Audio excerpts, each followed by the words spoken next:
Jesen je vrijeme kada se vegetacija usporava i kada voćari trebaju uraditi određene poslove kako bi biljke bile spremne za narednu godinu. Tako je i kod uzgoja kupine i u ovom videu pričati ćemo o tome kako orezati i pripremiti kupinu za sljedeću godinu. Nakon berbe kupine posvetili smo se mladim izdancima koje smo njegovali do kraja ljeta. Sada u jesen odstraniti ćemo izdanke koji su nam dali plodove, a izvršiti ćemo orezivanje novih mladih izdanaka. Kao što se može vidjeti, ova sorta je jako bujna i dobro raste, a razlog tome je dobra gnojidba i dovoljna količina vode. Na kraju ljeta i početkom jeseni mladi izdanci su već dovoljno visoki i potrebno ih je zaštititi od bolesti i štetnika. Kupina je dosta otporna voćka, ali i ona se mora njegovati i održavati, jer u suprotnom lako strada od bolesti, ali i raznih štetnika koji se javljaju. U ovom videu pokazati ćemo kako se pobrinuti da te opasnosti svedemo na minimum, te kako orezati i obogatiti tlo hranjivom da bi iduće godine dobili što bolje plodove. Nakon završetka berbe, izdanke koji su nam dali plodove potrebno je ukloniti pored tla i napraviti prostora mladim izdancima koji treba da izrastu i postignu zadovoljavajuću visinu. Nakon uklanjanja starih izdanaka, mlade ćemo zaštititi nekim hemijskim preparatom kao što je na primjer Quadris ili Ortiva Top. List na biljkama treba biti zdrav sve do jeseni, kada će usporavanjem vegetacije i sa prvim mrazevima taj list otpasti. Tada kupina ulazi u fazu mirovanja, kada možemo pristupiti orezivanju i vezanju. Zbog kvalitetnije zaštite mi ove poslove radimo prije zime i nikada ne čekamo proljeće. Kupina dobro podnosi niske temperature, ali moguće su štete zbog izmrzavanja. Temperature do minus 15 stepeni Celzijusa ne bi trebale raditi preveliku štetu. Kupine će lako prezimiti, samo se trebamo pobrinuti da na njoj nema bolesti i da je dovoljno odrvenjala. Upravo bolest je najveći razlog zbog kojeg dolazi do štete na stabljikama kupine. O samoj zaštiti od bolesti ćemo pričati i u drugom dijelu videa, nakon što opišemo postupak vezanja i orezivanja. Ova dva koraka potrebno je prvo napraviti. Povezati ćemo dovoljan, ali ne i prevelik broj izdanaka na naslon, a ostale ćemo ukloniti. Kod većine sorti ostavlja se 4 mlada izdanka kupine. Kao što se može vidjeti, kupina na mladim izdancima redovito daje bočne grane. Ove grane također nastavljaju sa intenzivnim rastom, pa je potrebno stvar držati pod kontrolom. Da bi potakli razgranavanje u toku razvoja mladih izdanaka, može se odrezati izdanak na zadovoljavajuću visinu iznad zadnje žice. Tada će se pojačati intenzitet rasta bočnih grana na kojima su pupovi, koji će nam dati plodove u narednoj godini. Zbog dužeg trajanja vegetacije, bočne grane nekad ne odrvene do kraja, pa se može dogoditi da izmrznu u zimskom periodu. Zbog toga ćemo pri rezidbi obratiti pažnju na njihovu dužinu. Rezidba kupine vrši se na način da se glavni izdanak skrati na visinu iznad zadnje žice, tako da ostavimo 2 ili 3 pupa iznad.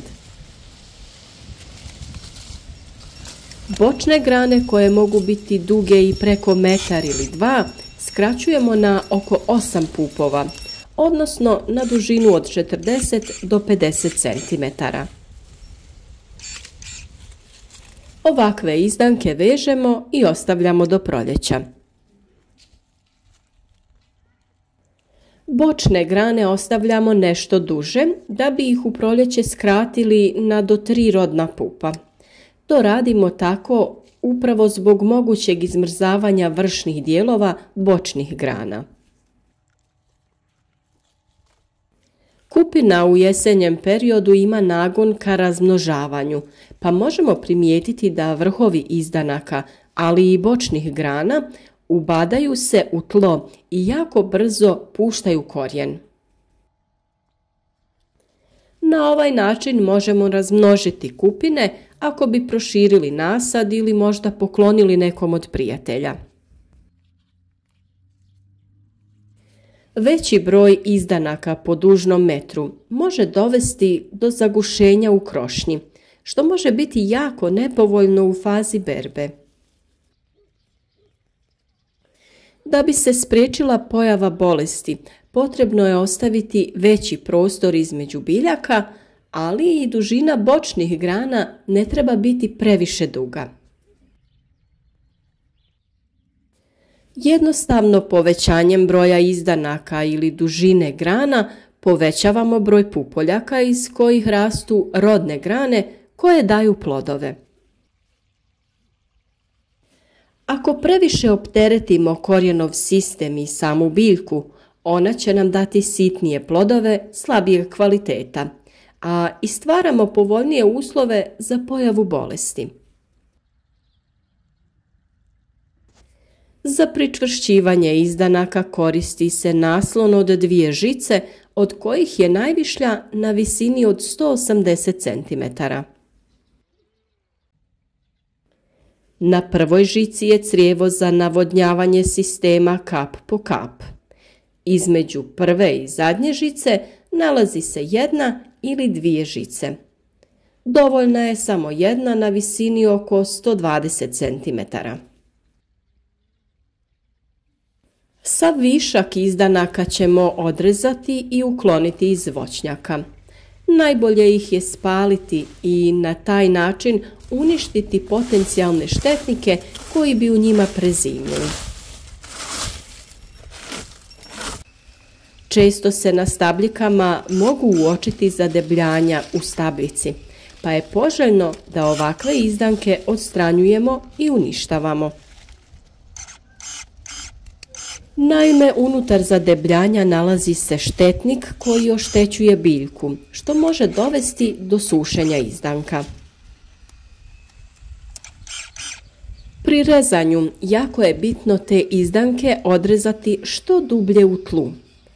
Ako prostor dozvoljava, dobro bi bilo ukloniti stare panjeve koji strše iz tla. Naime, smetaju nam pri obradi prostora oko kupine. Nakon što smo povezali dovoljan broj izdanaka i uklonili nepotrebne, uraditi ćemo tretman fungicidom na bazi bakra. Za to se može koristiti crveno ili plavo ulje, a najbolje preparat pod nazivom Nordox. Sa ovim tretmanom uništavamo gljivice koje mogu uzrokovati pojavu bolesti na listovima u narednoj vegetacijskoj godini. Tretman treba uraditi kada je vrijeme stabilno i bez kiše i vjetra. Potrebno je dobro poprskati stabljike tako da se prekrije čitava površina. Bolest koja najčešće zahvata kupine je didimela, koju možemo prepoznati po crnim mrljama na kori stabljike. O ovoj bolesti smo pričali i u videu kada smo govorili o malini. Tamne mrlje zahvataju i koru oko pupoljaka, uslijed čega oni stradaju i suše se. U proljeće, kada krene vegetacija, ti pupovi budu suhi i često se ta situacija pripisuje jakoj zimi, uslijed koje su pupovi navodno izmrzli. No, nažalost, ne radi se o tome, već su pupovi propali uslijed utjecaja bolesti. Iz tog razloga neophodan je tretman bakrenim preparatom ili preparatom u kojem mineralno ulje pomiješano je sa bakrom. Nakon što smo se pobrinuli za zdravlje kupine, tada čistimo prostor oko i uklanjamo korove. Prvenstveno smo orijentirani na prostor oko izdanaka, pa motikom ili preciznim alatom poput ploskoreza okopavamo tlo i uklanjamo korove. Dokazano je da su korovi često uzrok bolesti, odnosno bolest najčešće prelazi sa korova na kupinu. U većim nasadima to se može raditi frezanjem međurednog prostora. Mi kupine uzgajamo na gredici koju smo izdigli.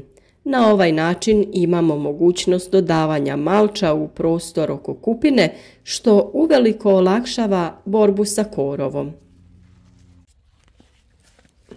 Pri obradi tla dodajemo mineralna hranjiva, kako bi vratili biljkama ono što su iz tla iscrpile. Najčešće se radi o makroelementima koji su sadržani u NPK hranjivima. U ovoj fazi najviše se dodaju fosfor i kalij, koji se najviše i potroše. Za to se i koriste NPK hranjiva formulacije 7, 20, 30 ili slična. Pored mineralnih gnojiva primjenjujemo i stajnjak, sa kojim obogaćujemo tlo humusom. Naime, humus je jako bitan za kvalitetnije usvajanje hranjivih tvari iz tla, a još bolje rezultate dao je glistenjak, koji dobivamo nakon što kalifornijske gliste prerade stajnjak. Ako je tlo previše kiselo, potrebno ga je vratiti u optimalne vrijednosti, a to možemo raditi dodavanjem građevinskog vapna u tlo. Nadamo se da će vam ovaj video i informacije koje smo dali pomoći u uzgoju vaših kupina i da ćete održati njihovo zdravlje i dobru kondiciju kako bi urod bio što kvalitetniji i obilniji. Podijelite ovaj video sa prijateljima na društvenim mrežama i označite video sa like. Ukoliko imate dodatnih pitanja ili nekih drugih komentara, slobodno nam pišite u komentarima ispod ovog videa. Na taj način ćete podržati naš rad i proširiti krug ljudi koji su tu da bi svojim znanjem zajednički pomogli drugima da uzgajaju svoje vlastite biljke.